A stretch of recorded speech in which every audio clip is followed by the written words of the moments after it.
नमस्कार दोस्तों, मैं कन्हैयालाल स्वागत करता हूं आपका इस YouTube channel study with KL sir में।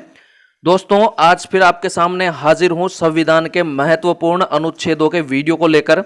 दोस्तों, इस वीडियो में संविधान के महत्वपूर्ण अनुच्छेद जो कि परीक्षाओं में आ चुके हैं, उनका वीडियो लेकर के आया हूं। अगर आप इस तरीके से जैसे मैं बताऊंगा ऐसे अगर याद करेंगे तो आप इन्हें ज़्यादा लंबे समय तक याद रख पाएंगे। दोस्तों, हम जानते हैं कि किसी भी तथ्य को ज़्यादा लंबे समय तक याद रखने के लिए उसका रिवीजन अनिवार्य है। तो अगर आप इस वीडियो में जैसे बताया गया है वैसे अगर 3 या 4 बार रिवीजन कर लेते हो तो आपको ज़्यादा लंबे समय तक अनुच्छेद याद रह पाएंगे और आपके इनसे संबंधित प्रश्न गलत नहीं होगा। तो दोस्तों, वीडियो को अंत तक जरूर देखिए ताकि आपको अच्छे से समझ आ सके। चलिए दोस्तों, वीडियो को शुरू करते हैं। अगर आप चैनल पर नए हैं तो बिल्कुल चैनल को सब्सक्राइब करके बेल आइकन प्रेस कर लीजिए ताकि आने वाली वीडियो की नोटिफिकेशन आपको मिल सके। और दोस्तों, वीडियो को लाइक और शेयर जरूर करना है, और आखिर में कमेंट में बताकर जाना कि आपको ये तरीका कैसा लगा। चलिए दोस्तों, शुरू करते हैं। दोस्तों, संविधान के महत्वपूर्ण अनुच्छेद अपन जानते हैं कि संविधान के जो अनुच्छेद हैं, संविधान में मूल रूप से 22 भाग, 395 अनुच्छेद और 12 अनुसूचियां हैं। जो मूल संविधान था उसमें 22 भाग, 395 अनुच्छेद और 12 अनुसूचियां हैं। इनमें देखते हैं, भाग पहला है। दोस्तों, पहले भाग में संघ, जो पहला भाग है उसमें अनुच्छेद 1 से 4 तक आते हैं। संघ और उसका राज्य क्षेत्र, भाग 1 में संघ और उसका राज्य क्षेत्र आता है। इसमें पहले अनुच्छेद में भारत राज्यों का संघ है, इस प्रकार से बताया गया है। दूसरे अनुच्छेद में बताया गया है कि नए राज्यों का प्रवेश किया जा सकता है। और तीसरा जो अनुच्छेद है उसमें यह बताया गया है, अनुच्छेद 3 में राज्य के क्षेत्रों, सीमाओं और नामों में परिवर्तन। इस प्रकार से ये भाग 1 संबंधित है, संघ और उसका राज्य क्षेत्र इससे संबंधित है। दोस्तों, जो चौथा अनुच्छेद है उस चौथा अनुच्छेद में यह बताया गया है कि अनुच्छेद 2 और 3 के तहत जो संशोधन होंगे, यानी कि नए राज्यों का प्रवेश होगा या सीमाओं में परिवर्तन, नामों में परिवर्तन होगा, वो संविधान का संशोधन नहीं माना जाएगा। इस प्रकार से अनुच्छेद 4 में बताया गया है। अगला है दोस्तों भाग 2। भाग 2 में है अनुच्छेद 5 से 11 और इसमें नागरिकता से के बारे में बताया गया है। भाग 2 के अनुच्छेद 5 से 11 में नागरिकता। दोस्तों, आप इसे एक इस प्रकार से याद रख सकते हैं कि नागपंचमी ट्रिक से आप इसे याद रख सकते हैं। नागपंचमी मतलब नाग से तो नागरिकता, और पंचमी मतलब अनुच्छेद 5 से चालू हो रही है नागरिकता से संबंधित उपबंध। तो इस प्रकार से आप इसे नागपंचमी के माध्यम से याद रख सकते हैं। अगला प्रश्न है दोस्तों, भाग 3 अनुच्छेद 12 से 35। भाग 3 में अनुच्छेद 12 से 35 में मौलिक अधिकारों का वर्णन किया गया है। मौलिक अधिकारों का वर्णन किया गया है अनुच्छेद 12 से 35 में, और मौलिक अधिकार। चलिए, अगला है भाग 4A और 51A। इसमें है दोस्तों मौलिक कर्तव्य। भाग 4A का अनुच्छेद 51A में मौलिक कर्तव्य से संबंधित बताया गया है। स्वर्ण सिंह समिति की सिफारिश पर वर्ष 1976 में 42वें संविधान संशोधन के तहत संविधान में शामिल किया गया था। किनको? मौलिक कर्तव्यों को। मौलिक कर्तव्यों को 1976 में 42वें संविधान संशोधन के तहत संविधान में शामिल किया गया था। और दोस्तों, जो भाग 4 है, भाग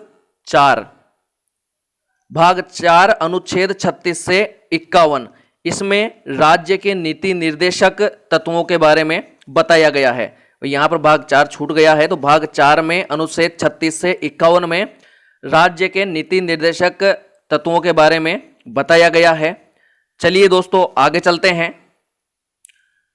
आगे है दोस्तों भाग 5 और भाग 6। अब दोस्तों, हम इनको क्या साथ साथ याद करेंगे, इनको हम साथ साथ याद करेंगे ताकि अच्छे से समझ आए।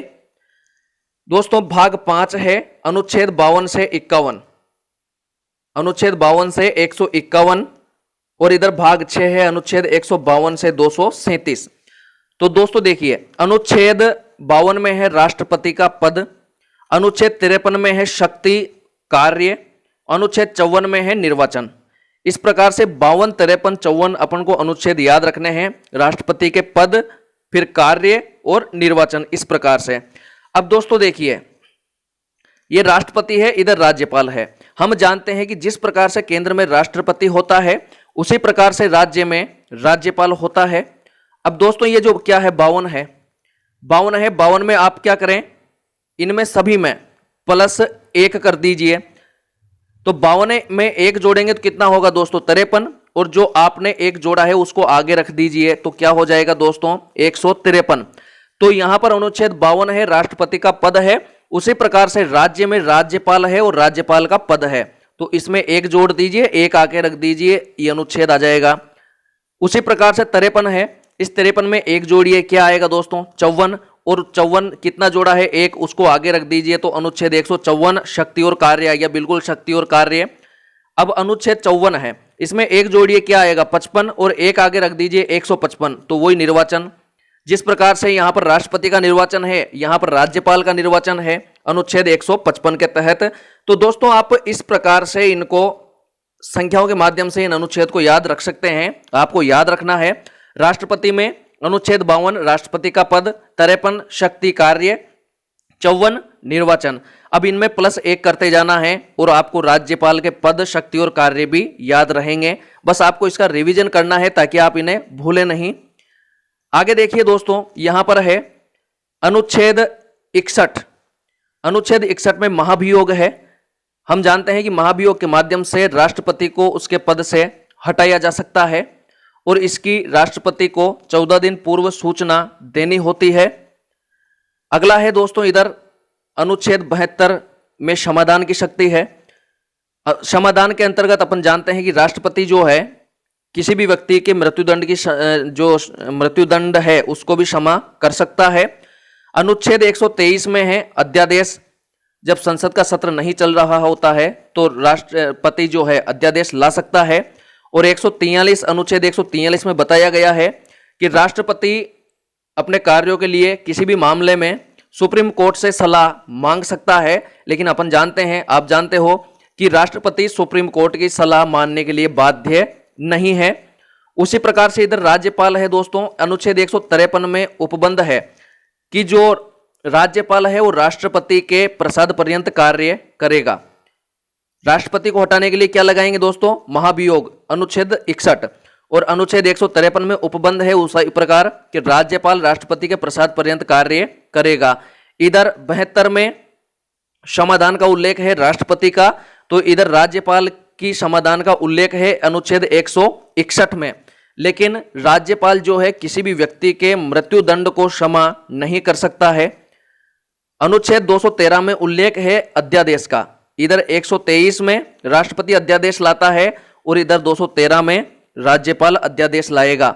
बस ये 123 है, 1 2 3, उसका 2 1 3 करना है। तो राज्यपाल का अध्यादेश का अनुच्छेद 213। उसी प्रकार से दोस्तों यहां पर देखिए उपराष्ट्रपति। उपराष्ट्रपति से महत्वपूर्ण अनुच्छेद है 63। इसमें उपराष्ट्रपति के पद के बारे में बताया गया है अनुच्छेद 63। अनुच्छेद 64 में है कि राज्यसभा के सभापति के रूप में उपराष्ट्रपति कार्य करेगा। जो उपराष्ट्रपति है वो राज्यसभा के पदेन सभापति के रूप में कार्य करेगा। इसका उल्लेख अनुच्छेद 64 में किया गया है। चलिए दोस्तों आगे चलते हैं। अपन ने दोस्तों देखा राष्ट्रपति और राज्यपाल। उसी प्रकार से अब देखते हैं दोस्तों प्रधानमंत्री और मुख्यमंत्री। हम जानते हैं कि प्रधानमंत्री केंद्र में होता है और मुख्यमंत्री राज्यों में होते हैं। तो देखिए यहां पर प्रधानमंत्री में अनुच्छेद 74 में मंत्रिमंडल के गठन का प्रावधान है। अनुच्छेद 75 में प्रधानमंत्री के पद का प्रावधान है और अनुच्छेद 76 में महान्यायवादी का प्रावधान है। दोस्तों अब वहां पर देखिए, वहां पर क्या था, राष्ट्रपति था और राज्यपाल था। अब ये जो प्रधानमंत्री है एक तरह से अपन यूं देख सकते हैं कि प्रधानमंत्री एक स्टेप नीचे है राष्ट्रपति से। हालांकि राष्ट्रपति के सलाह मशवरे के लिए, उसको कार्य में सहयोग देने के लिए प्रधानमंत्री होता है बहुमत दल का नेता। अपन अगर एक तरीके से यूं मान लें कि प्रधानमंत्री एक स्टेप नीचे होता है, तो यहां पर देखिए 74 है, इसमें से अपन को क्या करना है, एक माइनस करना है, एक और एक माइनस करना है, एक माइनस करना है। ये 74 है दोस्तों, एक इसमें से माइनस कीजिए, एक इसमें से माइनस कीजिए, क्या बचेगा 3 और इधर 6। अब क्या घटाया, एक उसको आगे रख दीजिए, क्या आ गया दोस्तों 163। तो दोस्तों जिस प्रकार से केंद्र में मंत्रिमंडल के गठन का प्रावधान है अनुच्छेद 74 में, उसी प्रकार राज्यों में मंत्रिमंडल का प्रावधान है अनुच्छेद 163 में। तो आपको प्रधानमंत्री के याद रखने हैं 74, 75, 76। भाई केंद्र में प्रधानमंत्री, मंत्रिमंडल, प्रधानमंत्री और महान्यायवादी 74, 75, 76 अनुच्छेद याद रखने हैं। उसी प्रकार से राज्यों में मंत्रिमंडल, मुख्यमंत्री और महाधिवक्ता, दोस्तों यहां पर महान्यायवादी होता है और राज्यों में महाधिवक्ता होता है। तो इनको याद रखना है। अनुच्छेदों को 74 में से एक घटा दीजिए, एक इसमें से और एक इसमें से, कितना आएगा 63। जो घटाया आगे लगा दीजिए, 163 क्या आ गया मंत्रिमंडल। इसमें से एक कम कीजिए, कितना आएगा दोस्तों 4 और 6। जो एक घटाया है उसको आगे रख दीजिए, 164 आ जाएगा मुख्यमंत्री, इधर प्रधानमंत्री इधर मुख्यमंत्री। अब ये जो 76 है इसमें से भी वही घटा दीजिए, एक एक, तो इधर आ जाएगा दोस्तों 165 महाधिवक्ता। तो दोस्तों देखिए, जिस प्रकार से प्रधानमंत्री केंद्र में होता है, मुख्यमंत्री राज्यों में होता है, आप इस प्रकार से इन अनुच्छेदों को याद रख सकते हैं। दोस्तों वर्तमान में जो है महान्यायवादी, वर्तमान में अपने महान्यायवादी है वेणुगोपाल, और जो महाधिवक्ता है वो MS सिंघवी है। आगे देखिए दोस्तों, यहां पर अनुच्छेद 79 में है संसद, राज्यसभा और लोकसभा, और इनका है अनुच्छेद 79, 80, 81। बस याद रखना है संसद से 79, 80, 81, और उसके बाद में संसद, राज्यसभा, लोकसभा। इनको याद रखने का क्रम आप इससे भी याद रख सकते हैं, सरल से। सरल से यानी से संसद, रे से राज्यसभा, ले से लोकसभा। इस प्रकार आप सरल के माध्यम से भी इनको याद रख सकते हैं। सरल यानी 79, 80, 81, संसद, राज्यसभा, लोकसभा। इस प्रकार से आप इन अनुच्छेदों को याद रख सकते हैं। उसी प्रकार से राज्यों में होता है विधानमंडल, विधानसभा, विधान परिषद। दोस्तों इनमें से भी वही करना है। कितना है 79 है। इनमें से एक इसमें से कम करें, एक इसमें से कम करें दोस्तों, क्या आएगा 6, 8। कितना कम किया, एक, उसको यहां लगा दीजिए। अनुच्छेद 168, यानी अगर केंद्र में संसद है तो 168 के तहत राज्यों में विधानमंडल का प्रावधान है। अगर केंद्र में राज्यसभा है अनुच्छेद 80 में, तो यहां पर अनुच्छेद 170 के तहत विधानसभा का प्रावधान है। ये जो घटाने का है इसमें लागू होगा। अब देखिए, लोकसभा है अनुच्छेद 81 के तहत, तो अनुच्छेद 175 के तहत विधान परिषद का प्रावधान है राज्यों में। तो आप सरल से इनको याद रख सकते हैं। अनुच्छेद 79, 80, 81, संसद, राज्यसभा, लोकसभा, और इनसे एक घटा के आप अनुच्छेद 168 के तहत विधानमंडल को याद रख सकते हैं। दोस्तों आप खुद इससे अच्छे तरीके से भी याद रख सकते हैं। बस ये एक तरीका है कि आप इस तरह से याद रख सकते हैं। अगला है दोस्तों आगे अनुच्छेद 100, निर्णायक मत। दोस्तों जब सदन में किसी भी बात पर 50-50 वोट हो जाते हैं, 50-50% वोट हो जाते हैं, तो वहां पर जो अध्यक्ष होता है, लोकसभा अध्यक्ष, उसको निर्णायक मत देने का अधिकार होता है। तो वो निर्णायक मत का अनुच्छेद 100 में उल्लेख है। आगे है अनुच्छेद 108, इसमें संयुक्त अधिवेशन का प्रावधान है, राष्ट्रपति संयुक्त अधिवेशन बुला सकता है। अगला है अनुच्छेद 110, धन अधिवेशन, इसको विधेयक भी कहते हैं, धन विधेयक भी कहते हैं। तो अनुच्छेद 110 में धन विधेयक का, और अनुच्छेद 117 में वित्त विधेयक का प्रावधान है। अनुच्छेद 112 में है दोस्तों बजट का प्रावधान, जो बजट पेश किया जाता है उसका प्रावधान अनुच्छेद 112 में है। और अनुच्छेद 116 में है लेखानुदान का प्रावधान। दोस्तों लेखानुदान का प्रावधान अनुच्छेद 116 में है। आगे देखिए, जिस प्रकार से अपन ने राष्ट्रपति, राज्यपाल, प्रधानमंत्री, मुख्यमंत्री देखा है, वैसे ही अपन देखते हैं दोस्तों सुप्रीम कोर्ट और हाई कोर्ट। केंद्र में सुप्रीम कोर्ट होता है और राज्यों में हाई कोर्ट होता है। यहां पर देखिए दोस्तों अनुच्छेद 124, इसमें प्रावधान है सुप्रीम कोर्ट के गठन का। अनुच्छेद 131 में प्रावधान है सुप्रीम कोर्ट के अधिकार, और अनुच्छेद 148 में है केग की नियुक्ति, जो CAG होता है, नियंत्रक और महालेखा परीक्षक, उसकी नियुक्ति से संबंधित है अनुच्छेद 148।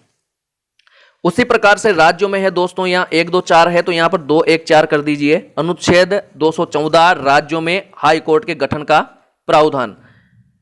अगर केंद्र में 124 है सुप्रीम कोर्ट के गठन का, तो राज्यों में अनुच्छेद 214 में राज्यों के लिए हाई कोर्ट का प्रावधान है और अनुच्छेद 216 में हाई कोर्ट का गठन। अनुच्छेद 214 में बताया गया है कि राज्यों के लिए एक हाई कोर्ट होगा और अनुच्छेद 216 में हाई कोर्ट के गठन के बारे में बताया गया है। तो इस प्रकार से केंद्र में सुप्रीम कोर्ट और राज्यों में हाई कोर्ट।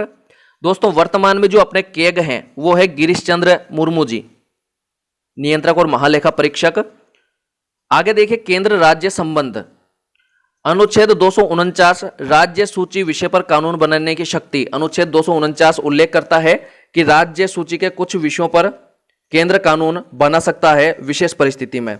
अनुच्छेद 250 में उल्लेख है कि आपातकाल के दौरान राज्य सूची के विषय पर कानून बनाने की शक्ति केंद्र के पास होती है। मतलब आपातकाल के दौरान राज्य सूची के जो विषय होते हैं, कुछ विषय होते हैं, उन पर केंद्र जो है कानून बना सकता है। अपन जानते हैं कि जो सूचियां हैं, केंद्र सूची, राज्य सूची और समवर्ती सूची।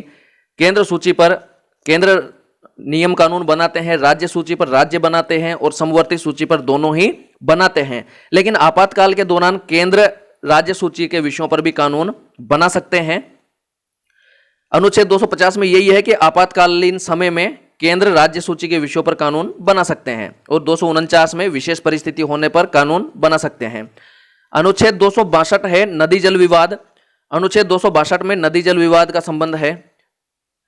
अनुच्छेद 263 में अंतर्राज्यीय परिषद होगी, इसका उल्लेख है, जो राज्यों के मध्य के विवादों से संबंधित सुनवाई करेगी। अनुच्छेद 280 है वित्त आयोग। अनुच्छेद 280 में वित्त आयोग का प्रावधान है और अनुच्छेद 312 में अखिल भारतीय सेवा। अनुच्छेद 312 में अखिल भारतीय सेवा के लिए उपबंध है। अनुच्छेद 315 में संघ एवं राज्य के लिए लोक सेवा आयोग, यानी अनुच्छेद 15 में बताया गया है कि संघ के लिए, केंद्र के लिए संघ लोक सेवा आयोग और राज्यों के लिए राज्य लोक सेवा आयोग। आगे देखिए निर्वाचन आयोग, इनसे भी कभी कभी प्रश्न आ जाते हैं, प्रश्न पूछे गए हैं, उससे संबंधित ये है। अनुच्छेद 324 निर्वाचन आयोग का उपबंध है राज्य भाषा न कि राष्ट्रभाषा। अनुच्छेद 343 में उपबंध है कि जो संघ की राज्य भाषा है वो हिंदी होगी और लिपि देवनागरी। आगे देखते हैं दोस्तों आपातकाल। अनुच्छेद 352 में राष्ट्रीय आपातकाल का उल्लेख है। अनुच्छेद 356 में राष्ट्रपति शासन और अनुच्छेद 360 में वित्तीय आपातकाल। आप जानते हैं दोस्तों अनुच्छेद 352 के तहत यदि बाहरी आक्रमण होता है या गृह युद्ध होता है तो उस स्थिति में राष्ट्रपति राष्ट्रीय आपातकाल घोषित कर सकता है। अनुच्छेद 356 में यह है कि अगर किसी राज्य का शासन संवैधानिक नियमों के अनुरूप नहीं चलता है तो वहां पर राष्ट्रपति शासन लगाया जा सकता है और उस स्थिति में वहां का शासनभार राज्यपाल के हाथों में होता है जब तक अगले चुनाव होते हैं। और अगला है अनुच्छेद 360 वित्तीय आपातकाल। इस स्थिति में अगर राष्ट्रपति को लगता है कि देश में वित्तीय संकट मौजूद है तो उस स्थिति में यहां पर वित्तीय आपातकाल लागू किया जा सकता है। दोस्तों ये प्रश्न भी परीक्षा में आता है कि निम्न में से कौन सा आपातकाल अब तक लागू नहीं हुआ, तो जो वित्तीय आपातकाल है वो भारत में अब तक नहीं लगाया गया है। आगे देखिए दोस्तों संविधान संशोधन। अनुच्छेद 368 में संविधान संशोधन का उल्लेख है। संविधान संशोधन के बारे में इसमें बताया गया है। दोस्तों जो ये अनुच्छेद हैं इनको ज्यादा लंबे समय तक याद रखने के लिए सबसे जरूरी है वो है रिवीजन। तो आप कम से कम 3 या 4 बार इसका रिवीजन कर लेना जिससे कि आपको ये ज्यादा लंबे समय तक याद रह पाए। और अन्य महत्वपूर्ण अनुच्छेद भी देख लेते हैं। अनुच्छेद 17 में अस्पृश्यता के अंत का प्रावधान है। अस्पृश्यता छुआछूत। अगला है अनुच्छेद 29 अल्पसंख्यक हितों का संरक्षण। अल्पसंख्यक जो हैं उनके हितों का संरक्षण से संबंधित उपबंध अनुच्छेद 29 में है। अगला है अनुच्छेद 40 पंचायत राज प्रणाली। पंचायत राज प्रणाली का उल्लेख है अनुच्छेद 40 में। और अनुच्छेद 32 में है संवैधानिक उपचारों का अधिकार। दोस्तों संवैधानिक उपचारों का अधिकार, इस संवैधानिक उपचारों के अधिकार को डॉक्टर भीमराव अंबेडकर ने संविधान का हृदय और आत्मा कहा है। भीमराव अंबेडकर ने संवैधानिक उपचारों के अधिकार को संविधान का हृदय और आत्मा कहा है। तो दोस्तों इस प्रकार से आज के वीडियो में इतना ही था। आशा करता हूं आपको तरीका और ये अच्छे लगे होंगे। अगर अच्छे लगे हैं तो वीडियो को लाइक शेयर करें, साथ ही चैनल को सब्सक्राइब करें और कम से कम 2 या 3 बार रिवीजन जरूर करें दोस्तों। धन्यवाद।